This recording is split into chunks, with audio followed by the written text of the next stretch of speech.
Hey everybody, it's Rory from A&S Gear. We're going to look at a accessory from Azodin today. This is the Azodin Featherlight Zero Recoil Operating System. So I've got the parts here. It comes in this fancy little tube here. We've got basically a new cup seal, mainspring, valve.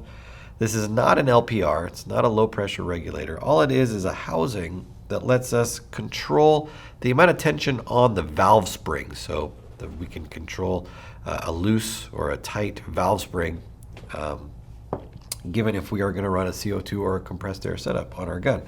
So our Featherlight spring right here is matched with our valve spring. And typically when you see people using a stack tube blowback like this one right here, so we've got a tube up top here which has our bolt that runs through it, and we have a tube underneath it where our striker, our valve, and our valve spring and our cup seal kind of sit inside here. When people are trying to reduce the operating pressure of a stack tube design like this, they usually go about it in two ways. They either try to reduce the weight of the striker moving back and forth to just reduce mass, so when it's moving it's not making the gun jump around, and then they try to match the valve spring and mainsprings so that when the striker is being driven by the mainspring, it takes less pressure to overcome the valve spring and open the valve and let air flow through. Now typically when these guns are new, most people are running compressed air setups or CO2 setups through them, typically in a stack tube design, and so their working pressures are very high, 600 psi or higher. And so with that much pressure behind the valve, you need a very heavy mainspring to overcome the valve pressure, and it can make the gun kind of feel like a shotgun when you're shooting it. So they've come up with a design here to kind of eliminate that and get a operating pressure of about 250 psi, which for a stack tube design is quite low. So I've got the parts here. I'm going to lay them out real quick and kind of just show you how they're going to go together when they're inside the gun. So I've got my adjustment cap. Again, this is not a regulator. It doesn't control airflow or anything like that. It controls spring tension. So inside here is a spring already.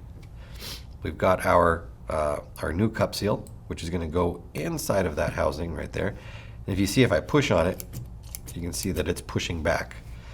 This would then sit in our valve, and then our striker would be sitting here, and our mainspring would be sitting behind it. Now, the striker that comes in this gun, like the Blitz 3, is the Featherlight striker. So they've used a striker that's a combination of Delrin and aluminum to make it as light yet strong as possible.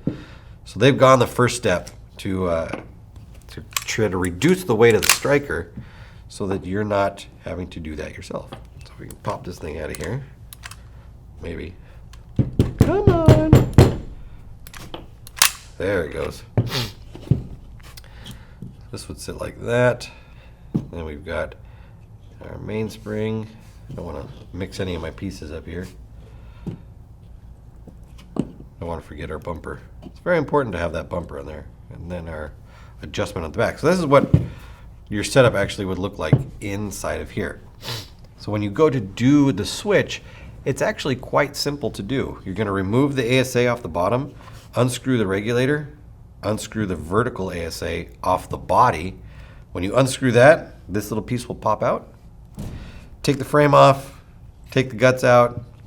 It sounds complicated, but it's actually not. Remove the retaining pin that holds the valve in place, push the valve out, slide the new valve in, retaining pin in, grips back on. Then you're going to take your new valve or your new cup seal, slide that in, put this on, put this in. You can't screw this in, but you can see there's a little hole right there. So you'd push this in, and then the screw that holds the vertical ASA in place goes up through the vertical ASA and screws into the adjustment slot or the adjustment housing and holds that in place. And then we would go ahead and put our striker back in, spring back in, bumper, and back cap.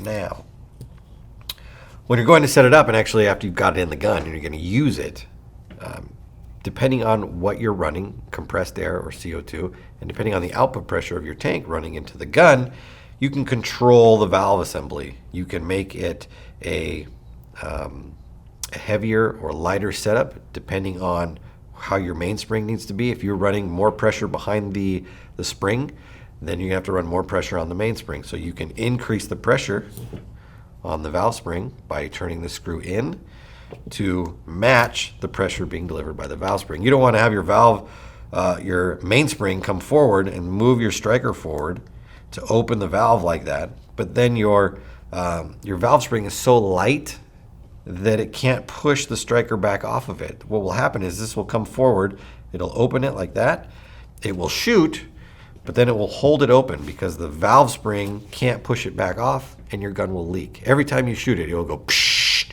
psh. That's why they always tell you in guns like these to cock the gun back before you put air into it.